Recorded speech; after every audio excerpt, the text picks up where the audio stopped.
সবে ভোরের আলো ফুটেছে। সারা রাত ধরে ছুটে চলেছে ট্রেনটা। 3 টায়ার কুপেটাতে অন্য সহযাত্রীরা কম্বল মুড়ি দিয়ে এখনো শুয়ে আছে। নীলাভর অবশ্য ঘুম ভেঙে গেছে অনেক আগে। নামতে হবে তাকে। জানলার বাইরে তাকিয়েছিল নীলাভ। ভোরের আলো ধীরে ধীরে ছড়িয়ে পড়ছে বাইরের পৃথিবীতে।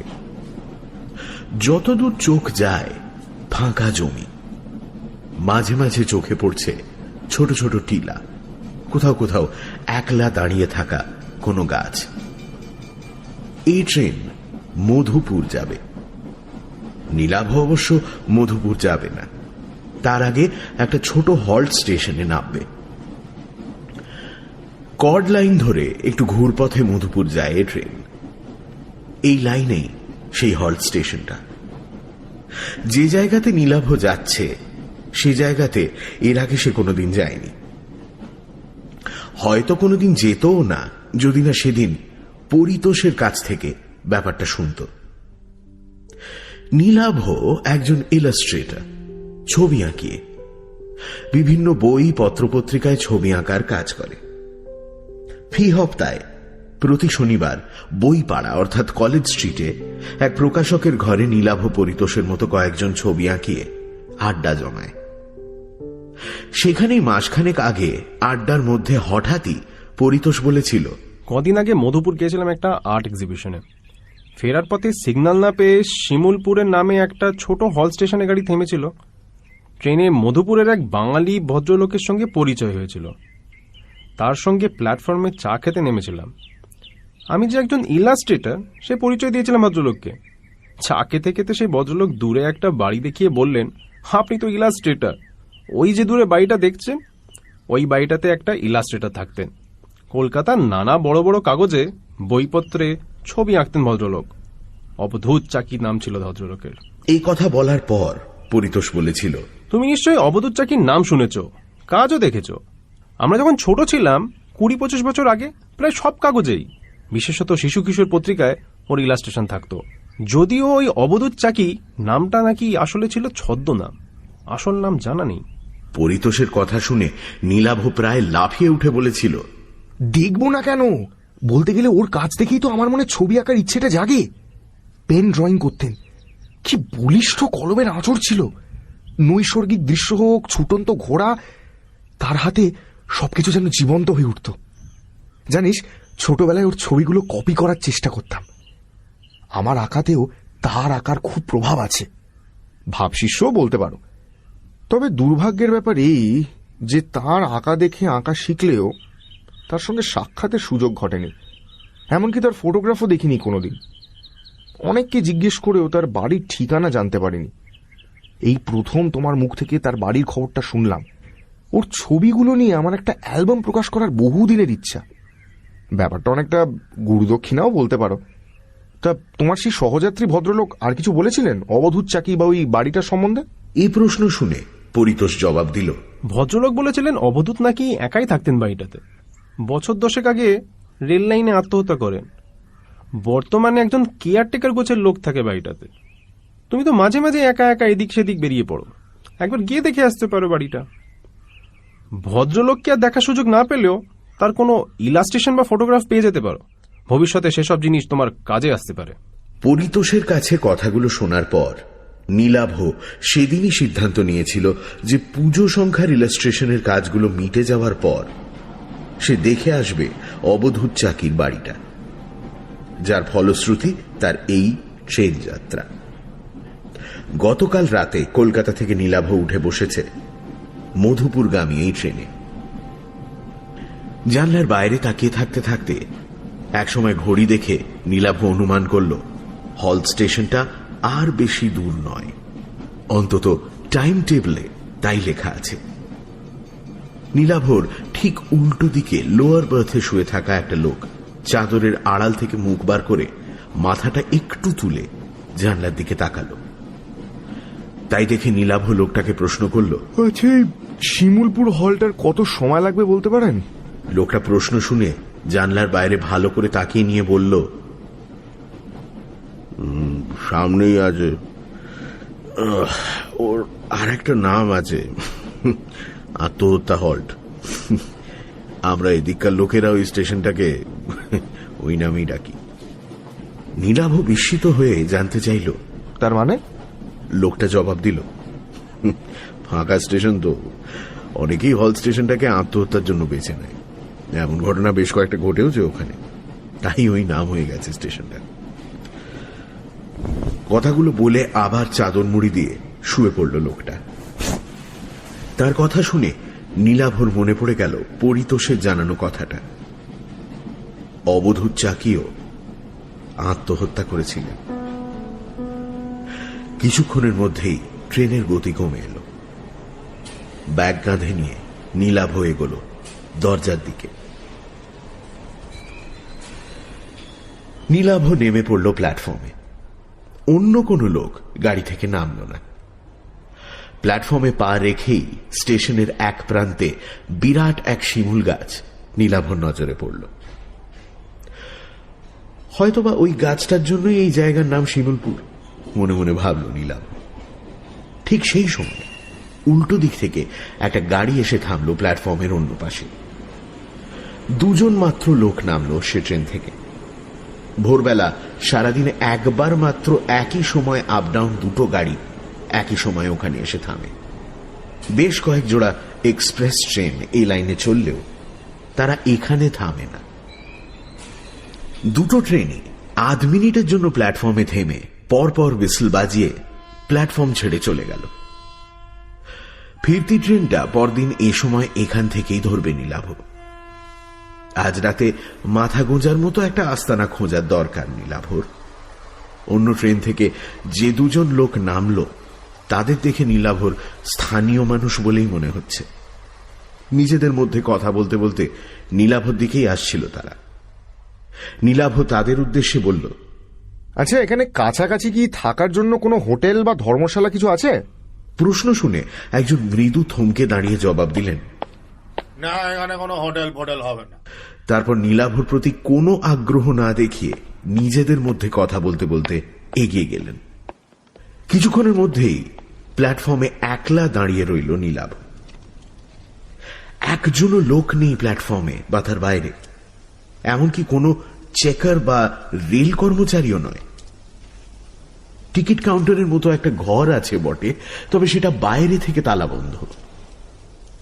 ভালো করে প্ল্যাটফর্মে বাইরে তাকাতেই বেশ কিছুটা দূরে একটা বাড়ি চোখে পড়ল তার। সামনেই দুর্গাপুজো। রেল লাইনের গায়ে আর দুপাশে জায়গায় জায়গায় কাশফুলের ঝাড়। তার মধ্যে দিয়ে একটা পায়ে চলা পথ এগিয়ে গেছে বাড়িটার দিকে। আরো একটা শিমুল গাছ আছে সেদিকে। নিশ্চয়ই ওই বাড়িটা অবধূত চাকিরই হবে, কারণ পরিতোষও প্ল্যাটফর্মে দাঁড়িয়ে বাড়িটা দেখতে পেয়েছিল। ও বাড়িটা ছাড়া অন্য কোনো ঘর বাড়িও চোখে পড়ছে না। তাহলে আগে ওখানেই যাওয়া হোক। এই কথা ভেবে নিয়ে নীলাভ প্ল্যাটফর্মের ঢাল বেয়ে নেমে বাড়িটার দিকে যাবার পথ ধরল। বেশ কয়েকটা বাঁক নিয়ে পায়ে চলা পথটা বাড়িটার দিকে গেছে। কিছুটা এগোবার পরে একটা ছোট নালা চোখে পড়ল একটা বাঁক পেরিয়ে। তির করে জল বইছে তাতে। মাত্র হাত দশেক চওড়া হবে সেটা। বাঁশের একটা সাঁকো রয়েছে তার উপর দিয়ে। একদিক থেকে এসে অন্যদিকে কাশের বনের আড়ালে হারিয়ে গেছে সেটা। আরো কিছুটা এগিয়ে অন্য একটা বাঁকের মুখে শিমুল গাছের কাছে উপস্থিত হল নীলাভ। সেখান থেকে বাড়িটা খুব কাছে। নীলাভ বাড়িটার দিকে তাকিয়ে বুঝতে পারল সেটা আসলে বাড়ির পেছন দিক। পথটা গিয়ে বাড়িটার সামনে দুভাগে ভাগ হয়েছে। একটা পথ গিয়ে থেমেছে বাড়ির পেছনে একটা দরজার সামনে। অন্য পথটা বাড়িটাকে বেড় দিয়ে সম্ভবত তার সদর দরজাতে গিয়ে পৌঁছেছে। নীলাভ ঠিকই অনুমান করেছিল। বাড়িটার কাছে গিয়ে সে দ্বিতীয় পথটা ধরে পৌঁছে গেল বাড়িটার সামনের অংশে। বেশ বড় পুরনো লাল ইটের তৈরি চওড়া দেওয়ালের একটা বাড়ি। সামনে ধামলা টানা বারান্দায় বড় বড় দরজা জানলা, যদিও সেগুলো বর্তমানে বন্ধ। একসময় মধুপুর বা তার আশেপাশের অঞ্চলগুলোতে হাওয়া বদলের জন্য এমন বাড়ি বানিয়ে রাখতেন পয়সাওয়ালা বাঙালিরা। হয়তোবা তেমনই কেউ 70 বা 100 বছর আগে বানিয়েছিল ওই বাড়িটা। নীলাভর এমনই মনে হলো। বাড়িটার সামনে কাউকে না পেয়ে নীলাভ একটু ইতস্তত করে বারান্দায় উঠে এলো। টানা বারান্দার এক পাশে বেশ কয়েকটা তালা বন্ধ ঘর, মাথার উপর কড়িবর্গা থেকে পায়রার ডাক শোনা যাচ্ছে। বারান্দায় উঠেও কাউকে না দেখতে পেয়ে নীলাভ হাঁক দিল, বলছি বাড়িতে কেউ আছেন? আমি কলকাতা থেকে এসেছি, কেউ আছেন? বার কয়েক হাঁক দেবার পর বারান্দার শেষ প্রান্তের একটা দরজা খুলে গেল। একটা লোক সেই ঘর থেকে বেরিয়ে ধীর পায়ে এসে দাঁড়ালো নীলাভর সামনে। বছর 50 হবে লোকটা। মাঝারি গড়ন, মাথায় কদম ছাঁট চুল, পরনে ধুতি আর ভতুয়া, খালি পা।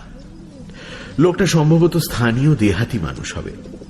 নীলাভকে দেখে মৃদু বিস্মিতভাবে সে প্রশ্ন করল, কি চাই? প্রশ্নটা কিন্তু সে বাংলাতেই করল। নীলাভ জবাব দিল, নমস্কার, আমি কলকাতা থেকে আসছি। আচ্ছা, এটাই কি অবধূত চাকির বাড়ি, যিনি ছবি আঁকতেন? লোকটা উত্তর দিল, হ্যাঁ, উনারই বাড়ি, তবে উনি তো নেই। নীলাভ বলল, হ্যাঁ সেটা জানি, কিন্তু আপনি? আমার নাম মিছরিলাল। এক সময় বাবু মানে আপনাদের অবধূত চাকির দেখাশোনা করতাম। উনি মারা যাওয়ার পরে বাড়িটা দেখাশোনা করি।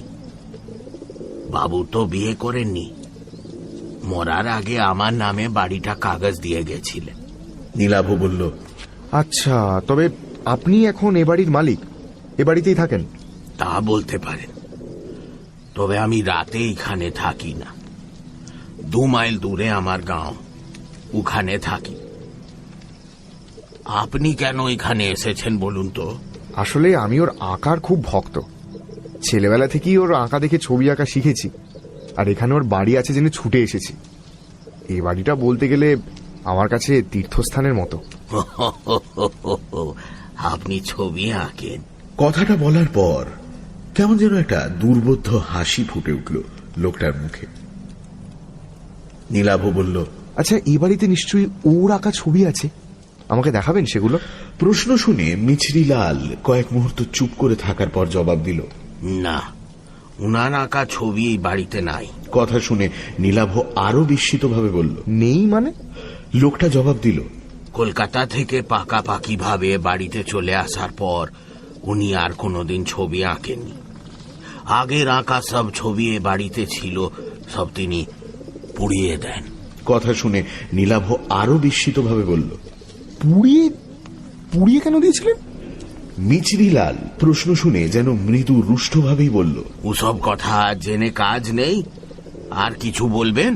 নীলাভ মৃদু বিমর্ষভাবে বলল, আচ্ছা, ওর কোনো ফটোগ্রাফ আছে এই বাড়িতে? আপনি তো ওর দেখাশোনা করতেন, যদি ওর সম্বন্ধে কিছু বলেন আমাকে। না, বাবুর কোনো ফটোগ্রাফও নেই এ বাড়িতে, কোনোদিন ছিল না।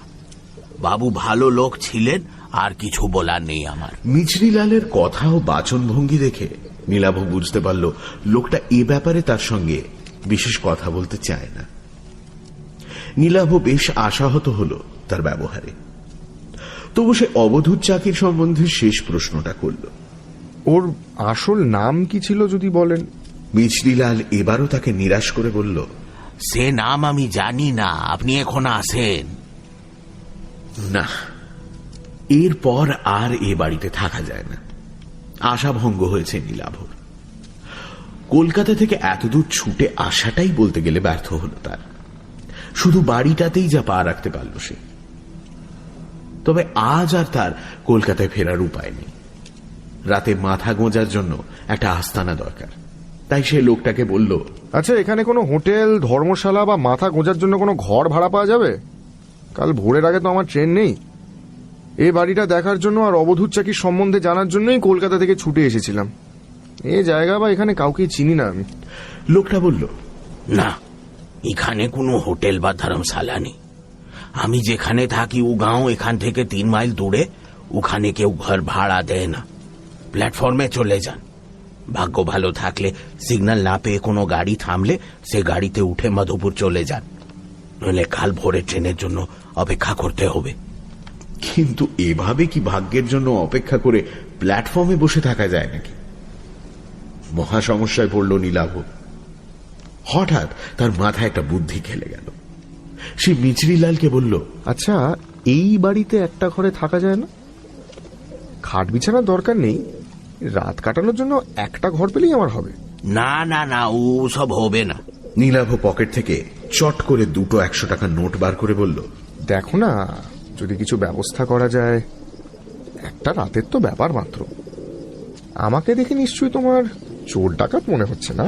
নীলাভর বাড়িয়ে দেওয়া 100 টাকার নোট দুটোর দিকে তাকিয়ে ধীরে ধীরে মিচরিলালের মুখের ভাব যেন নরম হয়ে এলো। সে বলল, না, চোর ডাকাত মনে হচ্ছে না। তাছাড়া এ বাড়িতে চুরি ডাকাতি করার মতো কিছু নাই। শেষ সময় বাবুর আমদানি ছিল না, বাড়ির জিনিসপত্র বেচেই তিনি খেতেন। কিন্তু আমি তো বিকেল হলেই ফিরে যাব, আপনি একেলে বাড়িতে। যদি তার মনের ভাব আবার কঠিন হয়ে যায়, তাই মিচরিলালকে আর কথা শেষ করতে না দিয়ে নোট দুটো তার হাতে গুঁজে দিয়ে নীলাভ বলল, না না, একলা থাকতে আমার কোনো অসুবিধা হবে না। কোন ঘরে থাকবো? মিচরিলাল একটু দোনামোনা করে শেষ পর্যন্ত বলল, ঠিক আছে, আসুন। আমি যে ঘরে থাকি সে ঘরেই থাকবেন।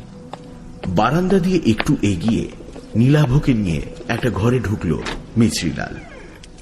আসবাব বলতে ঘরের মাঝখানে একটা তক্তপোষ রাখা আছে, আর ঘরের কোণে রাখা আছে একটা কুঁজো আর গ্লাস। খোলা জানলা দিয়ে বাইরের জমিতে কাশবন দেখা যাচ্ছে। নীলাভর ব্যাগে চাদর, মোমবাতি, বেশ কয়েকটা বিস্কুটের প্যাকেট রয়েছে। একটা রাত নীলাভর এখানে থাকতে বিশেষ সমস্যা হবে না। মিচরিলাল তাকে ঢুকিয়ে ঘরের বাইরে বেরিয়ে গেল। বিকেল পর্যন্ত সময়ের কিছুটা সময় ঘুমিয়ে আর কিছুটা সময় একটা গল্পের বই পড়ে কাটিয়ে দিল নীলাভ। বিকেল বেলা সূর্যের তেজ কমলে নীলাভর মনে হলো বাইরে থেকে একবার ঘুরে আসা যাক। ঘরের বাইরে বারান্দায় বেরোতেই নীলাভ দেখতে পেল মিচরিলাল দাঁড়িয়ে আছে। নীলাভকে দেখে বলল, আমি এখন ফিরে যাব। বারান্দা থেকে একসঙ্গেই বাড়ির বাইরে নেমে এলো তারা দুজনে। মিচরিলাল অন্যদিকে চলে যেতে গিয়েও একটু থমকে দাঁড়িয়ে প্রথমে বলল,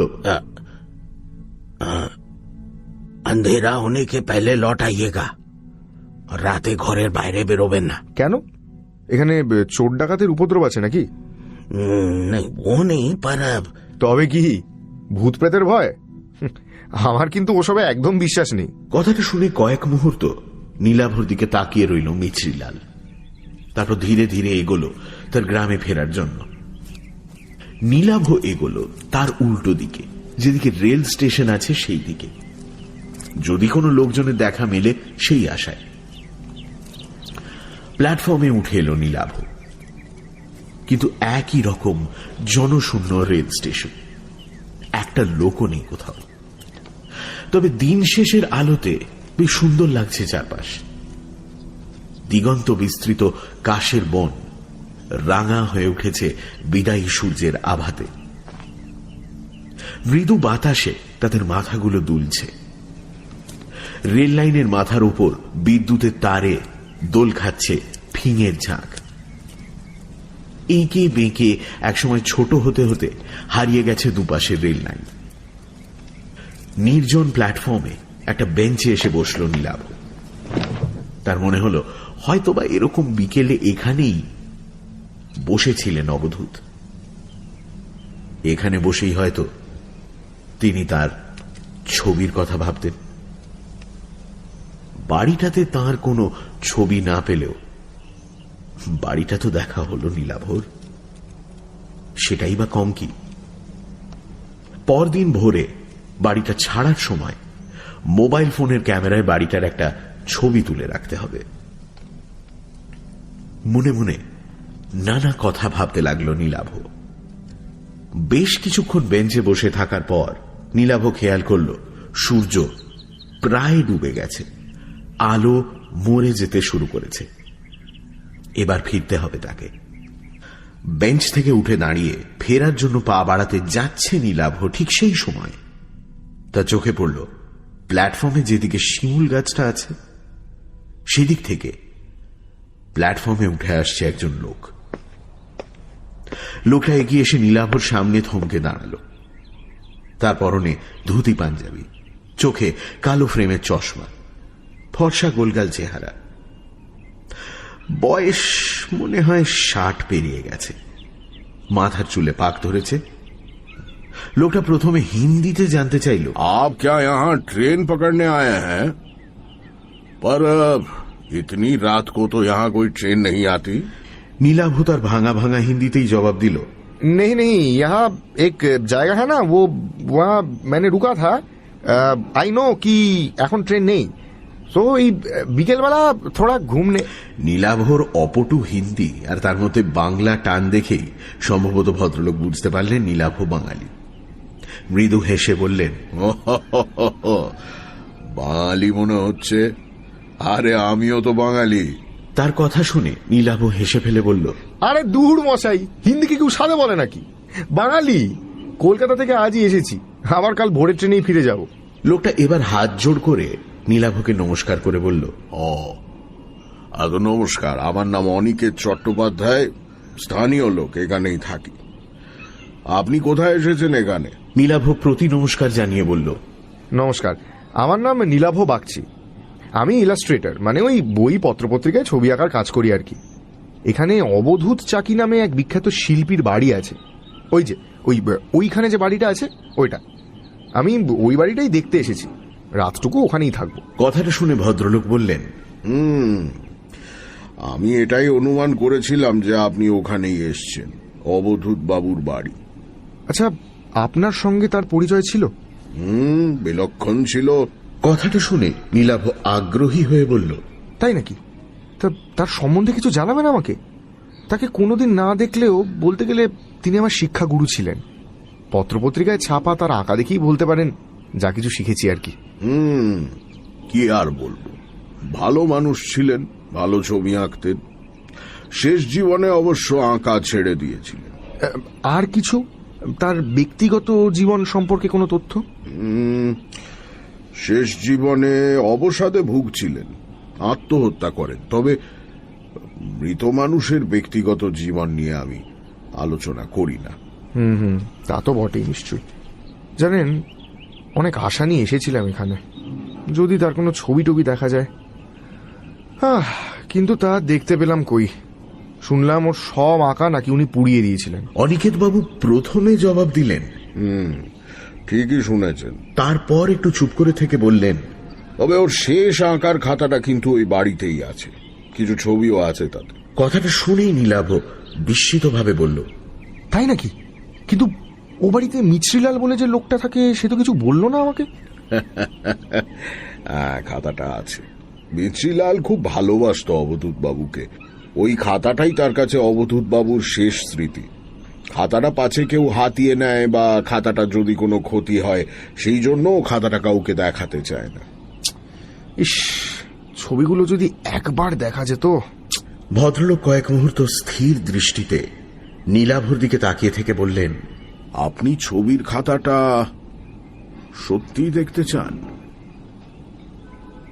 তাহলে সে ব্যবস্থা আমি করতে পারি। নীলাভ বলে উঠল, হ্যাঁ, অবশ্যই দেখতে চাই। আপনি ব্যবস্থা করবেন? তার আঁকা দেখার জন্য যখন আপনি এত দূর ছুটে এসেছেন, তখন সে সাহায্য আমি না হয় করব। ও বাড়ির কোন ঘরে কোথায় খাতাটা রাখা আছে আমি জানি। আপনি বাড়ি ফিরে যান, রাতে আমি ওই বাড়ি যাচ্ছি, জেগে থাকবেন। আমি যে কিভাবে আপনাকে ধন্যবাদ জানাবো আমি ঠিক। কথাটা শুনে ভদ্রলোক হেসে বললেন, আগে ছবিগুলো দেখুন, তারপর ধন্যবাদ দেবেন। আমি এখন আসি, রাতে দেখা হচ্ছে। হ্যাঁ, গুড নাইট। এই বলে ভদ্রলোক প্ল্যাটফর্মের অন্য দিকে হাঁটতে শুরু করলেন। সন্ধে নামতে শুরু করেছে। নীলাভ এবার প্ল্যাটফর্ম ছেড়ে এগোলো বাড়িটাতে ফেরার জন্য। সে যখন ঘরটাতে ফিরে এলো, ঠিক তখন বাইরে ঝুপ করে অন্ধকার নামল। ঘরে ঢুকে মোমবাতি জ্বালিয়ে বসল নীলাভ। একসময় বাইরে ধীরে ধীরে অন্ধকার কেটে গিয়ে চাঁদ উঠতে শুরু করল। অনিকেত বাবুর জন্য প্রতীক্ষা করতে লাগলো সে। সময় এগিয়ে চলল, 7টা 8টা, কিন্তু ভদ্রলোকের দেখা নেই। বাইরে গোল চাঁদ ধীরে ধীরে মাথার ওপর উঠতে লাগলো। রাত 9টা যখন বাজলো তখন নীলাভর মনে হতে লাগলো হয়তো ভদ্রলোক আর নাও আসতে পারে। হয়তো তিনি নীলাভকে বাইরের লোক দেখে মশকরা করেছেন অথবা কোনো কাজে আটকে পড়েছেন। একটা দোলাচলের মধ্যে তবু নীলাভ তার অপেক্ষা করতে লাগলো। কিন্তু আরো ঘন্টা 2 সময় যখন অতিক্রান্ত হলো তখন নীলাভ অনুমান করল ভদ্রলোক আর আসছেন না। পরদিন কাক ভোরে তাকে ট্রেন ধরতে হবে, কাজেই কিছু খেয়ে শুয়ে পড়াই ভালো। নীলাভ ধীরে সুস্থে সঙ্গে আনা 1 প্যাকেট বিস্কুট আর মিষ্টি খেল। রাতে ঘুমোবার আগে রোজ মিনিট 10 পায়াচারি করা অভ্যেস তার। ঘরটা বেশ বড়, ঘরের মধ্যে হাঁটার কাজ সেরে নিল সে। তারপর যখন সে জল খেয়ে চাদর মুড়ি দিয়ে শুতে যাচ্ছে ঠিক তখনই দরজাতে টোকা দেওয়ার শব্দ হলো। বাইরে থেকে একটা গলা শোনা গেল। নীলাভ বাবু, নীলাভ বাবু, জেগে আছেন? আমি এসেছি। নীলাভ দরজা খুলতেই দেখতে পেল অনিকেত বাবু দাঁড়িয়ে আছেন। নীলাভকে দেখে তিনি বললেন, আমার আসতে দেরি হয়ে গেল। ভালোই হলো বাইরে জ্যোৎস্না ফুটেছে, নইলে খাতাটা দেখবার জন্য অপেক্ষা করতে হতো। আপনি তৈরি তো? তবে চলুন সেই ঘরেই যাই। নীলাভ তাঁর কথার জবাবে হেসে বলল, আপনার এত দেরি দেখে আমি ভেবেছিলাম আপনি আর আসছেন না, কোনো কারণে আটকে গেছেন। চলুন চলুন। এই বলে নীলাভ ঘর থেকে মোমবাতিটা তুলে নিয়ে বাইরে বেরিয়ে এলো। ভদ্রলোক তাকে নিয়ে দরজা খুলে পাশের একটা ঘরে ঢুকলেন। তারপর সেই ঘরটা থেকে অন্য দরজা দিয়ে অন্য একটা ঘরে। দ্বিতীয় ঘরটাতে মুহূর্তের জন্য থামলেন তিনি। অন্য ঘর, দেওয়ালের এক কোণে আঙুল তুলে দেখে বললেন, ওখানে দেওয়ালে কোনো কালো দাগ দেখতে পাচ্ছেন? আগুন লাগানোর দাগ।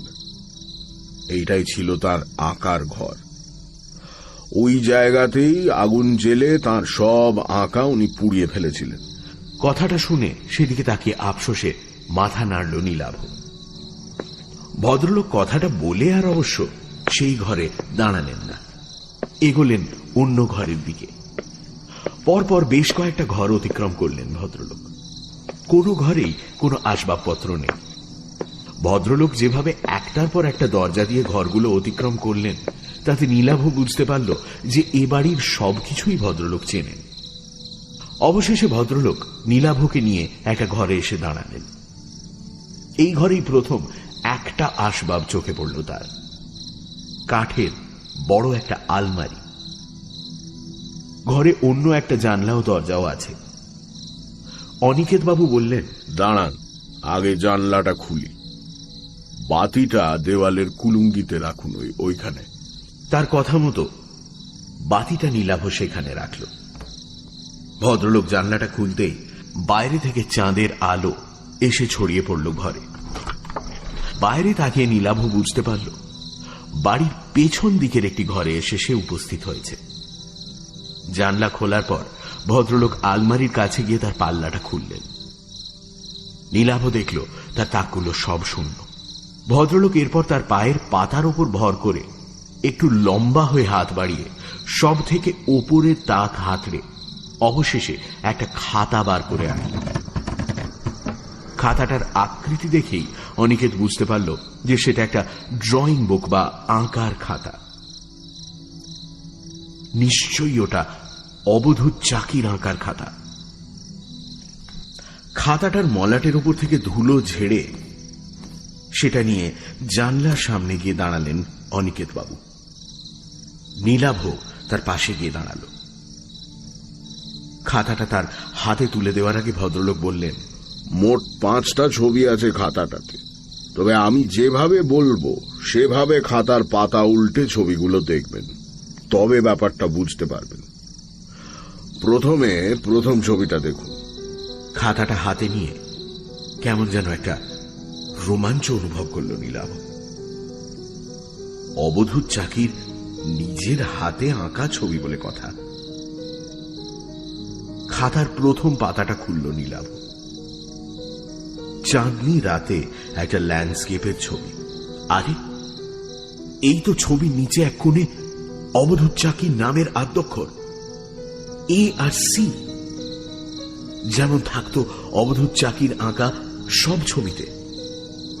জ্যোৎস্না আলোতে বিধৌত চরাচর, কাশের বন, তার পাশ দিয়ে এঁকে বেঁকে হারিয়ে যাওয়া রাস্তা কালির আঁচড়ে জীবন্ত করে তুলেছেন শিল্পী।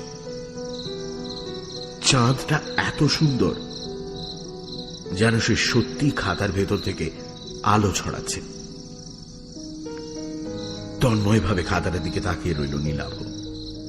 এমন সময় অনিকেত বাবু বললেন, একবার জানলার বাইরে তাকান। নীলাভ তাকাল।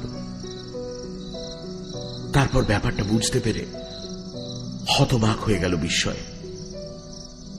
বাইরের দৃশ্যটাই যেন ক্যামেরাতে তোলা ফটোগ্রাফের মতো নিখুঁত ভাবে ধরা আছে খাতাটায়।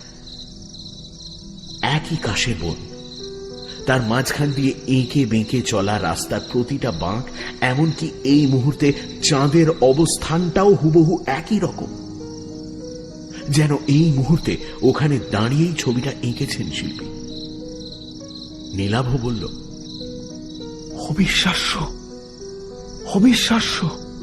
অনিকেত বাবু বললেন, এর পরের ছবিগুলো বোঝার জন্য আমাদের বাইরে যেতে হবে। ঘরের পেছনে দরজাটা খুলে রাস্তায় নামলেন ভদ্রলোক। নীলাভ খাতাটা নিয়ে তাকে অনুসরণ করল। কিছুটা পথ হেঁটে তারা এসে দাঁড়ালো বাড়িটার কাছাকাছি যে শিমুল গাছটা আছে তার নিচে। ভদ্রলোকের নির্দেশে দ্বিতীয় পাতাটা খুলল নীলাভ। এবারও বিস্ময়ের সীমা রইল না তার। যেন এখনই আঁকা হলো ছবিটা। সেখানে দাঁড়িয়ে পেছনের দিকে বাড়িটা, আর একটু এগিয়ে সাঁকোটা যেমন ভাবে দেখা যাচ্ছে, খাতাতেও হুবহু যেন তেমনই আঁকা। এমনকি বাড়ির পেছনের দরজাটা যে খোলা তাও ছবিটাতে স্পষ্ট বোঝা যাচ্ছে। ভদ্রলোক তাকে কেন বাইরে আনলেন তা এবার বুঝতে পারল নীলাভ। শিমুল গাছের তলা ছেড়ে তারা এরপর এগোলো সামনের দিকে। এসে থামল সাঁকোটার ওপর। তৃতীয় পাতার ছবিটার সাথে এই জায়গার হুবহু মিল। বাড়িটা অনেক দূরে সরে গেছে। রেল লাইনের দিকটা কিছুটা চোখে পড়ছে এবার। অনিকেত বাবু বললেন, চাঁদের অবস্থানটা খেয়াল করুন। আমাদের এগোবার কারণে আমাদের কাছে চাঁদের অবস্থান যেমন বদলাচ্ছে, ছবিতেও কিন্তু তেমনই বদলাচ্ছে। নীলাভ বুঝতে পারল ভদ্রলোকের কথাগুলো 100% সত্যি। কিন্তু এই মুহূর্তে এখানে দাঁড়িয়ে কেউ যদি ছবিটা না আঁকে তবে তা কিভাবে সম্ভব? অনিকেত বাবু যেন মৃদু হাসলেন। ছবির অন্য পাতা দুটো দেখার আকর্ষণে নীলাভ আবার অনুসরণ করল তাকে। তারা এরপর যে জায়গায় এসে দাঁড়ালো সেখান থেকে প্ল্যাটফর্ম আর রেল লাইন স্পষ্ট দেখা যাচ্ছে। অনেক পেছনে দেখা যাচ্ছে ফেলে আসা বাড়িটা। চতুর্থ ছবিটাতে তেমনই আঁকা রয়েছে, যেন সময়ের সাথে সাথে খাতার পাতায় ছবি এঁকে চলেছে কেউ। নীলাভর বিস্ময়ের সীমা নেই বুঝতে পেরে অনিকেত বাবু এবার স্পষ্ট হেসে বললেন, এই খাতার শেষ ছবিটাই আসল ছবি। সেটা দেখলে বুঝতে পারবেন ছবি কতটা জীবন্ত হয়ে উঠতে পারে, কত বড় শিল্পী ছিলেন অবধূত। এই বলে তিনি এগোলেন রেল লাইনের দিকে। শেষ ছবিটা দেখার অমোঘ আকর্ষণে মন্ত্রমুগ্ধের মতো তার পেছনে হাঁটতে লাগলো নীলাভ। রেল লাইনে উঠে এলো তারা। অনিকেত বাবু বেশ কিছুটা দূরে রেল লাইনের গায়ে একটা ইলেকট্রিক পোস্ট দেখিয়ে দিয়ে বললেন, রেল লাইনের মধ্যে দিয়ে হাঁটতে হাঁটতে সোজা ওই পোস্টের সামনে গিয়ে লাইনের মাঝখানে দাঁড়িয়ে খাতাটা খুলবেন। তিনি যে কত বড় শিল্পী ছিলেন তবে তা বুঝতে পারবেন। আর এই শিল্পীকেই একসময় অন্যের ছবি চুরি করার, কপি করার জন্য অপমান করেছিল একদল লোক। অবধূত চাকির কারো ছবি কপি করার প্রয়োজন হতো না। নীলাভ বিস্মিত হয়ে ভদ্রলোকের শেষ কথাগুলো শুনল। এরপর তিনি বললেন, যান, ওই জায়গাতে গিয়ে শেষ ছবিটা দেখে আসুন। রেল লাইনের পাথরের ওপর দিয়ে আমার হাঁটতে অসুবিধা হয়, নইলে সঙ্গে যেতাম। নীলাভ একটা তীব্র আকর্ষণ অনুভব করছে শেষ ছবিটা দেখার জন্য। কি আছে সেই ছবিতে? ভদ্রলোকের কথা মতো নীলাভ খাতাটা নিয়ে এগোলো রেল লাইনের মধ্যে দিয়ে। নির্দিষ্ট জায়গাতে গিয়ে নীলাভ দুটো লাইনের মাঝখানে দাঁড়িয়ে খাতাটা খুলল। তার সামনে দিয়ে যেভাবে রেল লাইনটা চলে গেছে সেইভাবেই খাতায় আঁকা হয়েছে, যেন এই জায়গায় দাঁড়িয়েই ছবিটা আঁকা। ছবিতে আঁকা আছে দূর থেকে একটা ট্রেন যেন সামনের দিকে এগিয়ে আসছে। রেল লাইনে ছড়িয়ে পড়েছে তার আলো। কয়েক মুহূর্ত সেই ছবিটার দিকে তাকিয়ে থাকার পর নীলাভর মনে হতে লাগলো ছবির ট্রেনটা যেন ক্রমশ এগিয়ে আসছে। তার আলো যেন ক্রমশ বড় উজ্জ্বল হতে শুরু করেছে। আলোয় ভরে যাচ্ছে খাতাটা। ট্রেনটা যেন খাতা ফুঁড়ে বাইরে বেরিয়ে আসতে চলেছে। আর এরপরেই রেলগাড়ির প্রচন্ড ঝমঝম শব্দ শুনে চমকে সামনে তাকাতেই নীলাভ দেখতে পেল তার সামনে এসে পড়েছে একটা ট্রেন। হাতকুড়ি মতন ব্যবধান। ট্রেনের উজ্জ্বল আলোতে চোখ ধাঁধিয়ে গেল তার। আর তার পর মুহূর্তেই এক ঝটকায় কে যেন তার হাত টেনে লাইনের বাইরে তাকে ছিটকে ফেলল। মুহূর্তের জন্য মৃত্যুকে ফাঁকি দিল নীলাভ। নীলাভর সামনে দিয়ে দুরন্ত গতিতে ছুটে বেরিয়ে যাচ্ছে সাক্ষাৎ মৃত্যু। মাঝরাতে এক্সপ্রেস ট্রেন। যে হাতটা নীলাভকে মৃত্যুর মুখ থেকে বাঁচালো সেই হাতটাই আবার নীলাভকে টেনে দাঁড় করালো। মিছরিলালের হাত। মিছরিলাল দাঁড়িয়ে আছে তার পাশে। মৃত্যুর মুখ থেকে সদ্য ফিরে আসা নীলাভ হতভম্ব। নীলাভদের সামনে দিয়ে ট্রেনটা দ্রুত গতিতে সরে যাবার পরেই সে দেখতে পেল লাইনের ওপাশে দাঁড়িয়ে আছেন অনিকেত বাবু। নীলাভকে জীবন্ত দেখে তার চোখে মুখে যেন ফুটে উঠেছে বিস্ময় মিশ্রিত ঘৃণার ভাব। রেল লাইনের পাশেই পড়েছিল আঁকার খাতাটা। মিছরিলাল সেটা মাটি থেকে কুড়িয়ে নিতেই রেল লাইনের ওপাশ থেকে ভদ্রলোক বললেন, মিছরিলাল, খাতাটা আমায় ফেরত দাও। মিছরিলাল জবাব দিল, না, এ খাতা আমি দিব না বাবু। প্রতিশোধ নেওয়া তো অনেক হলো, এ কাজ আমি করতে দিব না আপনাকে। অনিকেত বাবু এবার কাতর স্বরে বলে উঠলেন, না না, তুমি খাতাটা আমায় দাও। তুমি খাতাটা আমায় দাও। তুমি জানো না এই শহরের মানুষগুলো আমায় কত অপমান করেছে। উল্টো দিক থেকে আর একটা এক্সপ্রেস ট্রেন আসছে। তার আলোতে আলোকিত হয়ে উঠেছে রেল লাইন। লাইনের দুপাশে দাঁড়ানো নীলাভ, মিছরিলাল আর অনিকেত বাবুকে দেখতে পেয়েই মনে হয় ঘন ঘন হুইসল বাজাচ্ছে ট্রেনের চালক। অনিকেত বাবুর কথার জবাবে মিছরিলাল বলে উঠল, আমি সব জানি বাবু, সেজন্য দুঃখ আমার কম নয়, কিন্তু আর নেই। এই বলে সে এক অদ্ভুত কাণ্ড করে বসল। দু হাতে আঁকার খাতাটা সে ছিঁড়তে শুরু করল। আর তাই দেখে করুণ আর্তনাদ করে উঠলেন অনিকেত বাবু। না না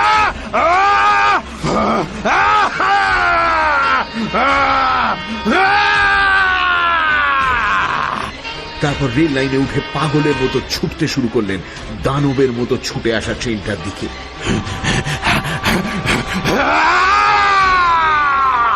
ট্রেনটা এসে পড়ল ভদ্রলোকের ওপর। ভয়ঙ্কর দৃশ্যটা না দেখার জন্য শেষ মুহূর্তে চোখ বুজে ফেলেছিল নীলাভ। ভদ্রলোকের শেষ আর্তনাদ যার একবার সে শুনতে পেল। তারপর ট্রেনের ঝমঝমানি আর হুইসেলের শব্দে ঢাকা পড়ে গেল সবকিছু। ট্রেনটা বেশ দূরে চলে যাবার পর চোখ মেলল নীলাভ।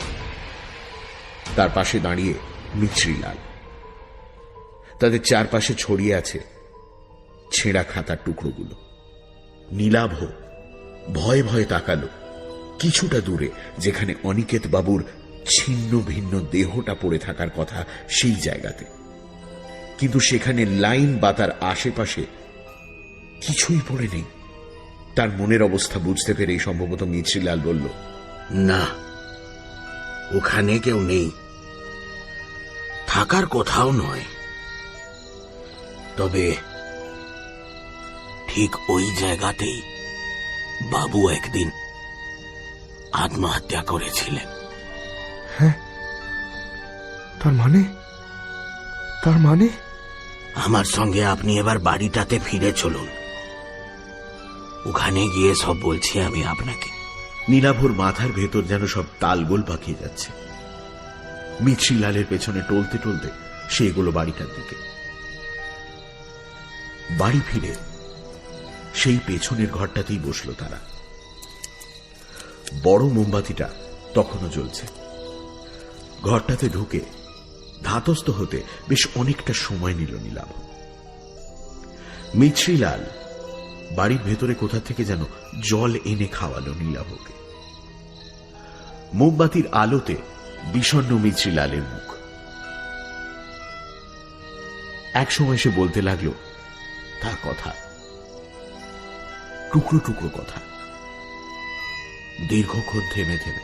আপনি তো জানেন বাবু বড় শিল্পী ছিলেন, উনার খ্যাতি ছড়িয়ে পড়েছিল চারপাশে, কিন্তু ও খ্যাতি ওনার কাল হল। একদল শিল্পী বাবু সে জ্বলতে থে। তাদের মধ্যে অনেকে বাবু নিজে আঁকা শিখিয়েছিলেন, কাজ পাইয়ে দিয়েছিলেন, কিন্তু উনারা বাবুর বিরুদ্ধে ষড়যন্ত্র করনে লগে। বাবু একবার একটা ছবি এঁকেছিলেন, তারা প্রচার করলো সেটা নাকি এক বিখ্যাত শিল্পীর ছবি থেকে চুরি করে আঁকা। বাবু সে শিল্পীর ছবি কোনোদিন দেখেনি, पर कोई कारण से দুটো ছবির মধ্যে একটু মিল ছিল,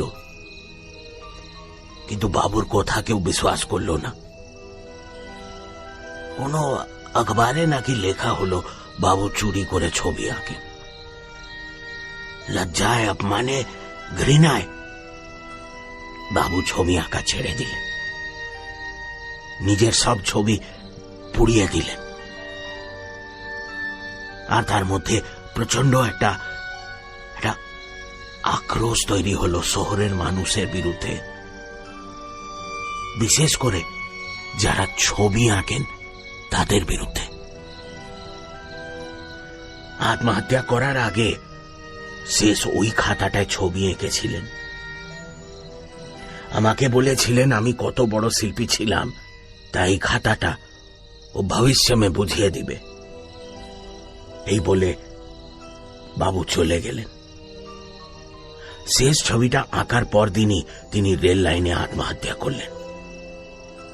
তাঁর কথা সেদিন বুঝতে পারিনি, বাদ মে বুঝেছিলাম। এই খাতাটা অনেককে টেনে নিয়ে গেছে মৃত্যুর দিকে। লোকে ভাবে ব্যাপারটা আত্মহত্যা, কিন্তু আসল ব্যাপারটা তা নয়। আমি গরিব মানুষ, আপনি টাকাটা দেখাতে আমি লোভে পড়ে গেছিলাম, কিন্তু মনের মধ্যে একটা সন্দেহ ছিল। তাই মাঝরাতে আবার বাড়িতে ফিরে এলাম। দেখলাম আপনি নেই। ও কি হতে পারে তা অনুমান করে আমি পৌঁছে গিয়েছিলাম রেল লাইনের ধারে। अगर मैं आज वहां ना होता तो তবে তবে ওই অনিকেত বাবু। উনি বাবু।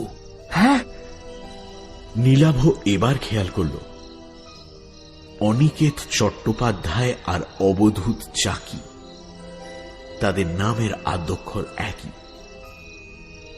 AC। সেজন্যই নিশ্চয়ই আদ্যক্ষরে মিল থাকা ছদ্মনাম নিয়েছিলেন তিনি। ছবির নিচে স্বাক্ষর করতেন AC লিখে।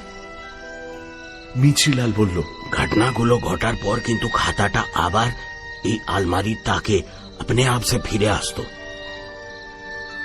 অনেকবার ভেবেছি খাতাটা নষ্ট করে দেব, কিন্তু পারিনি। বাবুর শেষ আঁকা, শেষ স্মৃতি। लेकिन आज আমি এই কাজ করলাম। नहीं तो एक खाता আরো অনেক মানুষকে টেনে নিয়ে যাবে রেল লাইনে। बदला बड़ो भयंकर जिनिस बाबू। इससे किसी का भला नहीं होता। নীলাভ নিশ্চুপ। মোমবাতিটা এবার শেষ হয়ে এসেছে। নিভে যাওয়ার আগে আলোর শিখাটা কাঁপছে। সেই আলো এসে পড়েছে মিছরিলালের মুখে। তার চোখে জল। হাতের পাতার উল্টো দিক দিয়ে চোখের জল মুছে নিয়ে মিছরিলাল বলল, খাতাটা নষ্ট হয়ে গেছে। আমার ধারণা বাবু আর আসবেন না। সবকিছু শেষ হয়ে গেল। একটু পরে ভোরের আলো ফুটবে, তখন আপনাকে প্ল্যাটফর্মে ট্রেন ধরার জন্য আমি পৌঁছে দিয়ে আসবো।